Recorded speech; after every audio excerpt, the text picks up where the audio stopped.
Victor, bringing here a new type of video. This time I'm going to talk about how I do or tips that I follow when I'm building a deck for Warhammer Underworlds. So this was something that was requested for one of the viewers, one of the options to talk about. So I thought that maybe it was interesting for you to see how I build up a deck. And in this case I will put as example the Banshees, okay, the warband that are the Banshees, so you can see how I build, what are the process and the thinking I have behind when I'm doing a deck, okay. This one, of course, have been fine-tuned after some games, so this is a process of iteration, right? You create first your deck, you do some games, you check what cards are working and what are you not using, what you are always throwing directly to the discard pile, and then you start changing them. So let's just start first with so when you want to build a deck for Warhammer Underworlds, I like to start first looking at the characters. First, what are the abilities of the characters? So these are guys or ladies in a way that they don't have too much life, okay. We are talking about only 4. One have 2 wounds and the other have 4 wounds, and the leader and 3 wounds. So it's not too much wounds on total. When they got inspired, they remain the same wounds, except the lady that is the weakest one that goes to 2 wounds. But the good thing is that they have quite a decent defense, okay, of 2 dodges, okay. So when they got inspired, really, so I also like to see what happens when they got inspired. So they win movement and they are winning damage in that case, okay.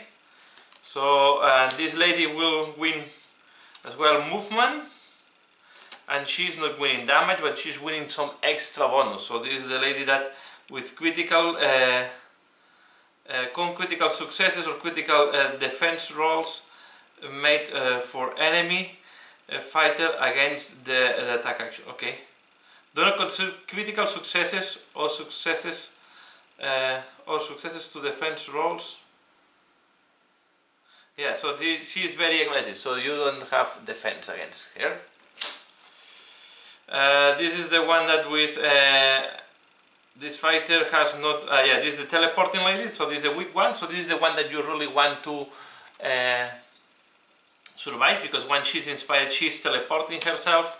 And this is the lady that has +1 damage when she's inspired.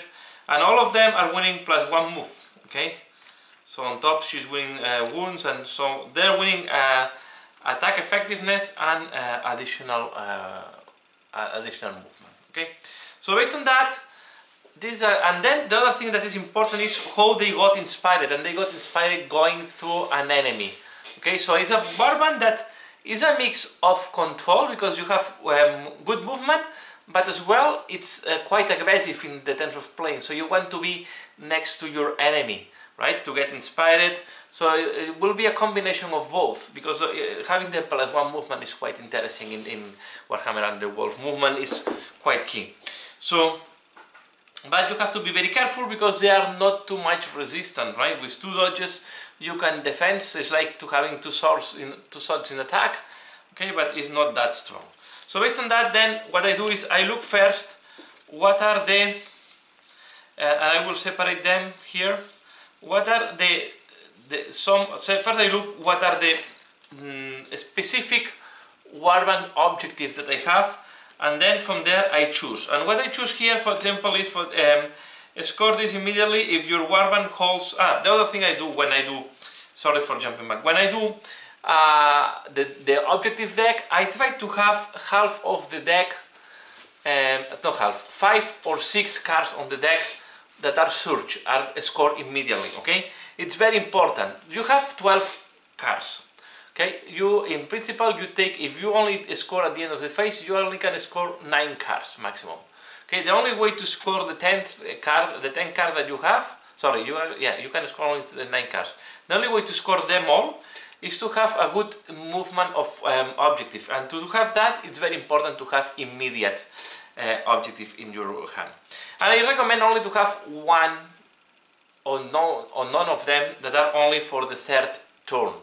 Also be very careful with the ones for the 1st turn. If they don't appear in your first hand, you will not be able to score. So the third turn is easier than the first turn, although this is making your deck move slower. Okay, if you have this in the first hand, it's going to be a problem.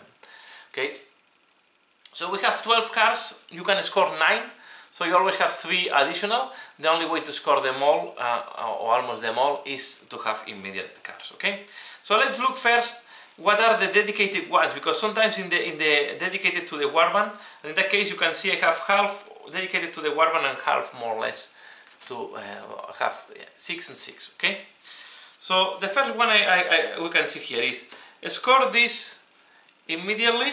Okay, so one surge if your warband holds 1 or more even numbered cards and your warband holds 1 odd number. So you have an even and odd objective. Very easy, quite fast. With this movement you have to be able to score this quite fast. Okay, you can even go to the enemy. The other thing is important in this deck. Okay, when we're going to deploy these ladies on the battlefield, you will like to deploy it. It will depend a lot if you are second or first. If you are second and you have 1 even and 1 odd, so you have 3 objectives in your side, normally you will have 1 even and 1 odd, right? You should have 1, unless you have 3 odds, the 1, 3 and 5. And normally you will have 1 of each, so this should be easy. If you only have 2 on your side, it's a little bit of luck, but then you have to play aggressively to be able to go to score this one. So this is quite, but it's quite an easy one. The next one is another immediate, and score this immediately when a friendly fighter finish a move action and enter 2 or more different eggs that contain an objective during the move action. This is quite important. This is telling you that you have to put the 2 objectives quite close to each other. Okay, so just with the 3 distance, and one have to be next to a starting. One have to be next to a starting X. Okay, in that way you go in the first one and mathematically you can go to the second one. But you can see once you are inspired, this is going to be easier with movement 5. With movement 4, this can be quite tricky. You have to position yourself to do this one, but it's also quite easy and it's another immediate. The next one is a duel, okay, and it's not an immediate, but it gives 2 points. Okay, it's also important not to have only of 1 point. You can see I will have of 2, and this way I have denial of 3 points, because I think it's important to have some that are more than 1 point. If you only go with the scores of 1 point, it's going to be tricky. So duel, score this end of the phase if there are 2 or more surviving friendly fighters, and each surviving friendly fighter is adjacent to 1 or more enemy fighters. This is difficult one, and to be realistic, normally this will not happen the first turn. Okay, and this competes with the other one. So this is the only card that I have in the deck that I'm hesitating if I will remove or not, because it looks easier, right? It looks it seems that synergize very well with your inspiration, right? Process, but it's not that easy to get. Okay, especially in the first turns. But it's not impossible, and it's two glory points, so sometimes it's worth to invest this time. Tide of Malice, duel, score this end of the phase if there are 2 or more surviving friendly fighters and each surviving friendly fighter is inspired. This is another one that is more difficult than what looks like. Okay, so these 2, although they can be scored in any phase, normally you will only score it as of the second phase. So if you have them in the first hand, the best is to discard the first hand and go for just 9 objectives in this game. Okay, because these 2 are going to be tricky, difficult. This may be easier. The ones for inspiring, you will not, I told by experience, you will not be able to inspire them on turn 1. Okay, but you see I have 2 very easy, 2 of more difficulty and medium difficulty. And I try to have objective that I'm not depending on the opponent to do something. Okay, so this is what you see. These objectives are only depending on me mainly. Of course, if my objective is if my enemy is very conservative and is playing very at the backward, these 2 objectives are going to be difficult to score. But yeah, but normally it should not be that difficult. Then I have the next one is another immediate, so we have since 3 immediates to end of the phase. And score this immediately when a friendly fighter makes a move action through one or more block X and ends that move action adjacent to an enemy. Again, this is synergizing with your inspiration process. You want to be next to your enemy as the other one, but this is much easier. This is important, this one is very important, that we deploy with block X. And we have to be careful. If we go first putting the board, try to have one that you can have block X in both sides, because you will need this block X close to the enemy field. So this is important to take into account so that you can see that when you are deploying and when you are putting the board, you have to think on what objectives you have. But this is an immediate one. With some, I will put some cards that will help me to score this one, but it can be more difficult than what it looks like. And the last one is score this end of the phase if your warband holds the most objectives. I like this a lot, especially if you play against attacking warband. If you play against control warband, this can be difficult because this can maybe force you to hold 3, but sometimes holding 1 is enough, or holding 2. Okay, so again, it's a mixture of aggressive and control deck. And then I have the ones that are generic. This is the only one I have scored and end of the 3 phase is the denial, so I don't want enemies in my deployment zone. This is linked to try to play a little bit aggressively with the deck. These are for free almost. Fire up if I have a guy inspired, so I have 2 dedicated to inspire. Okay. Then I have the team effort. Score this end of the phase if there are 2 or more surviving friendly fighters, and each surviving friendly fighter made 1 or more actions in the previous phase.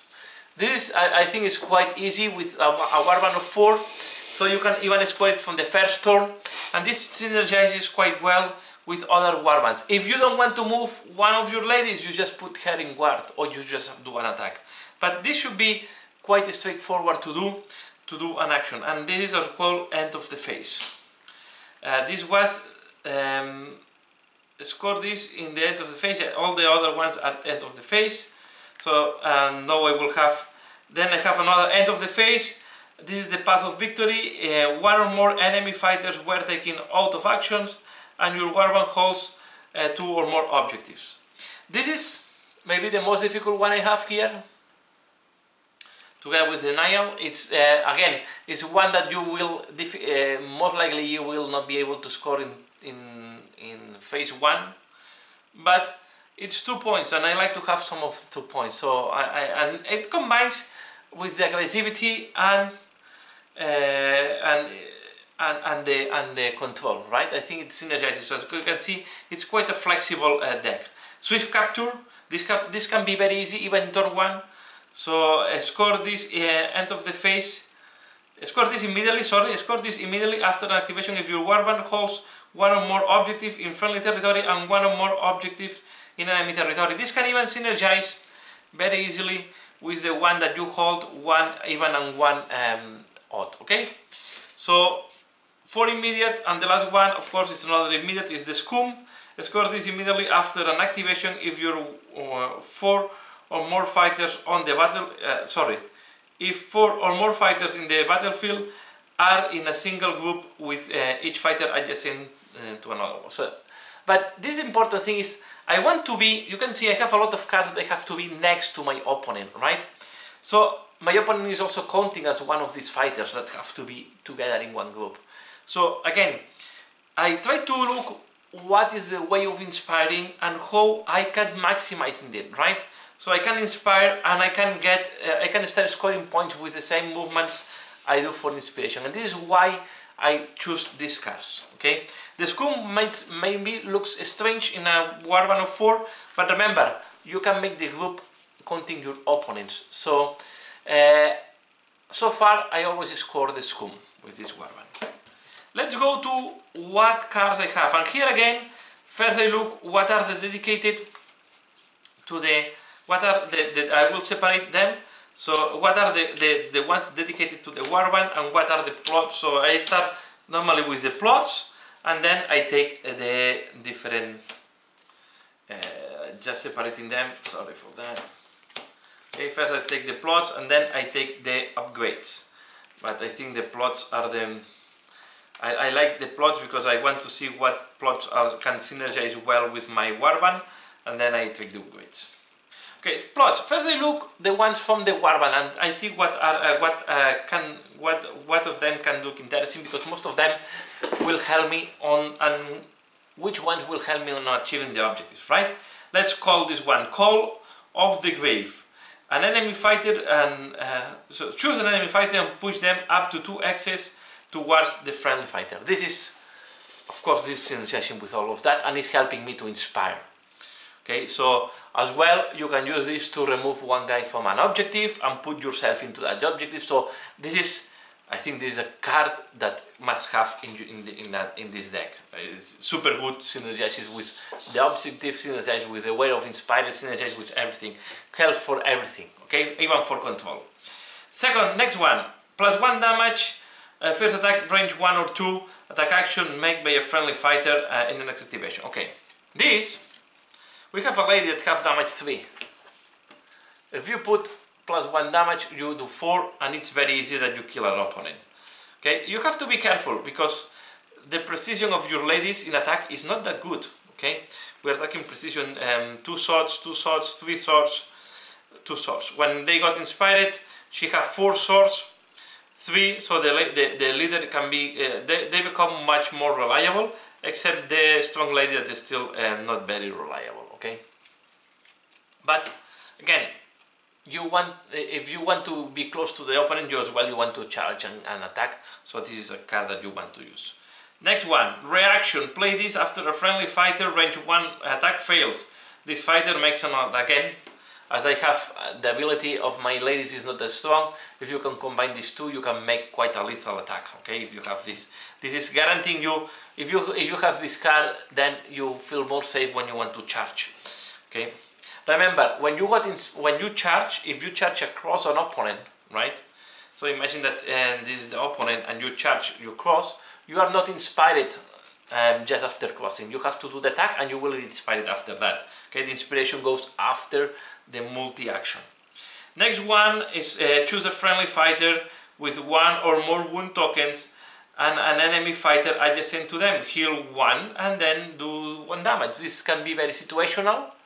But as this is a warband that will try to be close to the enemy, it's easy that we get hurt. Of course, being realistic, mainly will happen with ladies of 3 or 4 wounds. This lady, if he's wounded, most likely will be killed. Okay, and most of the times the lady with 3 wounds will be killed straightforward. So it's mainly for the leader, this one. Okay, but it's an option to at least to survive a little bit more. Then I have the next one, reaction. Play this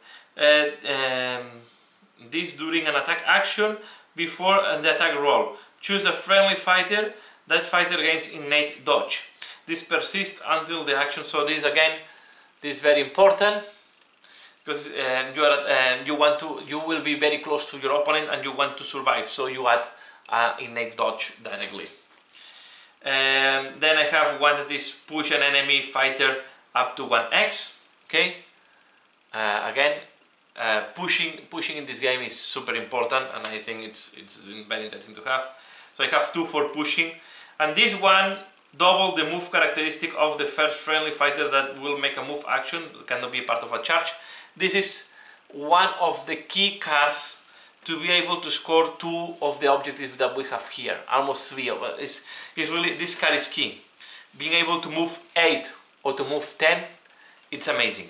Okay, so if I say this card is also a must if you have some of control, and even if you want to get inspired, you cross and you go far, so you don't need to stop and next to an enemy. And then I have these generic ones. Okay, I have the side step, so I want also to push myself.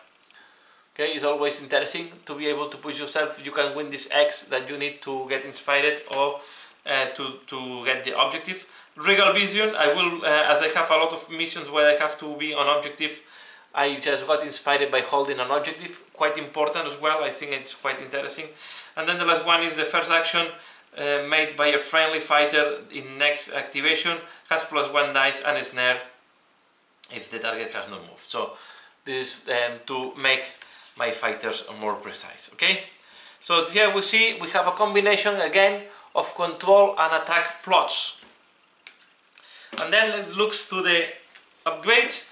Upgrades I also have first. You can see I have almost half and half all the time, so half of my deck is dedicated to the Banshees. Okay. This first I look what are the upgrades, and here I try to compensate if I have something from the plots that I will not be able to have. But again, what is my objective? Increase survivability, have mobility, and have a little bit of punch. Okay.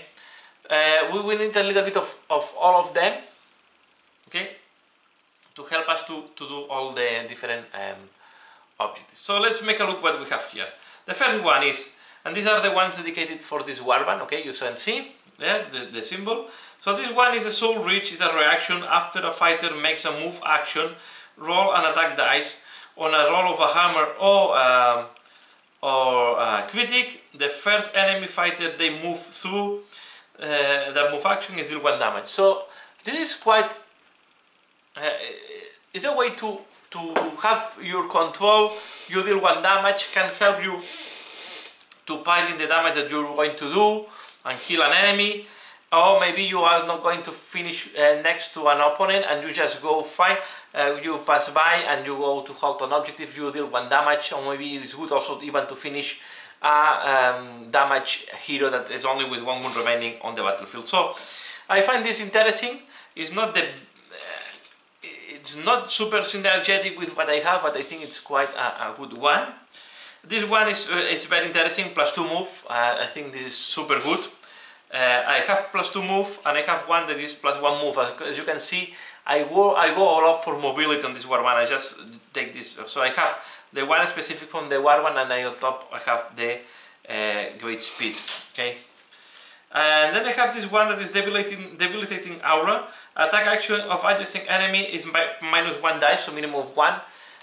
Again, this is you need to improve the survivability of your ladies because you're going to be next to the enemy. So this is a way to improve survivability. You take 1 dice out of your opponent. The grave, and this one I played quite a lot and it's been quite helpful. This one, grave sand glass. Reaction after an attack action or ploy that takes an enemy fighter out of action, heal one on this lady. This is the only one that I'm thinking to remove. It's very difficult that this is happening. Okay, but she has not. It's not mandatory that she's the one doing the wound. Can be done by any of them. It's an attack action. Have not to be made by the Lady of Harrow.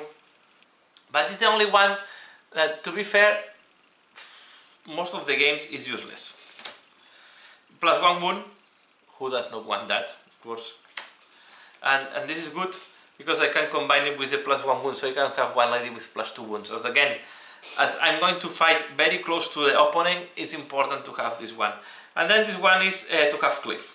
Okay, it goes to any of the ladies.